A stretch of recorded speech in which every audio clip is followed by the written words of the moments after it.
Jadi memang mengkaji ilmu itu ya, makanya dengan tanda kutip itu harus ada nakal. Tapi nakal yang baik, bukan nakal. Nakal itu kalau bahasa Jawa itu kan tidak harus dosa. Seperti anak kecil, menek-menek itu, tuh bocah kok nakal. Padahal anak kecil menek itu haram dah. Enggak kan? Malah orang tuanya yang bentak itu yang haram. Yang nakal betul ya ibunya yang bentak cerewet itu, karena ibunya orang yang sudah mukallaf, sudah tua, salah langkah yaitu Kalau anaknya naik meja itu ya sebenarnya bahasanya tidak nakal, lucu.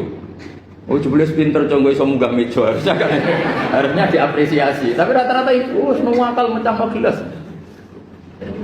Malah boe malah mecah tabungan. Bapaknya marah tukang nguras tabungan. Sebetulnya senakal-nakalnya anak kecil itu nakal orang tuanya, itu pasti. Karena ini sudah kena khitab, sementara anak-anak belum kena khitab. Diskon rufi al-qalamu an salasin. Di antara aturan Islam apa? Tidak ada keharusan bagi 3 orang. 1 anak kecil sampai balik, 2 orang tidur sampai bangun, 3 orang gila. Artinya anak kamu itu tidak kena khitab untuk sopan sama kamu.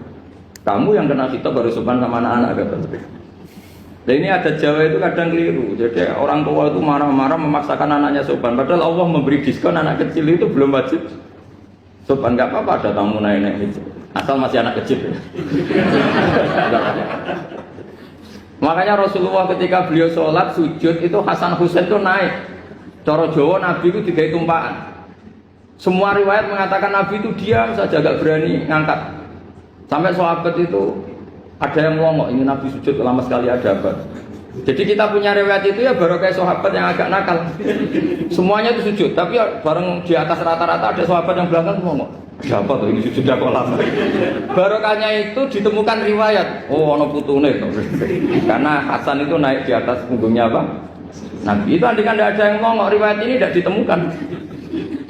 Barokahnya ada yang melongok itu mungkin kalau sekarang mungkin semua masjid melongok karena orang sekarang jarang yang khusyuk. Kalau dulu hanya 1 yang di belakang.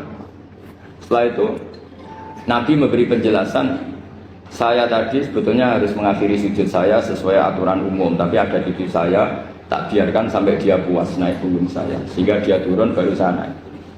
Filosofinya apa? Begini, anak kecil 1 tidak kena khitab. 2, jangan sampai sholat itu jadi problem. Kalau Nabi nyentak Hasan, membentak, putu ono bae sholat kok diganggu, maka sholat menjadi trauma. Gara-gara sholat bahasa bentak saya. Lama-lama anak ini trauma dengan sholat karena dianggap problem. Makanya saya termasuk kiai nggak berpendapat anak kecil nggak boleh di masjid. Sering kan anak kecil di masjid, ayah khutbah rame. Saya termasuk setuju tetap boleh. Kalau dibentak di masjid, maka dia trauma dengan masjid. Bangsa ke masjid dibentak. Lagi pula kadang-kadang orang tuh gaya-gaya nantok. Wah, rame orang khutbah, ngerame nih. Padahal kalau nggak diramein anak-anak malah dia tidur.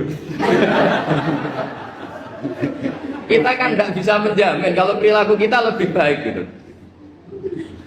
Mendingan kan anak-anak main di masjid timbang di karaoke kan. Jadi kan, lah ini maksudnya saya, ini fikih ya. Fikih itu wilayahnya, makanya jadi ahli fikih itu susah-susah gampang. Jadi kan jangan hanya berpikir protes dengan ketentuan fikih, mengkaji yang sebanyak-banyaknya.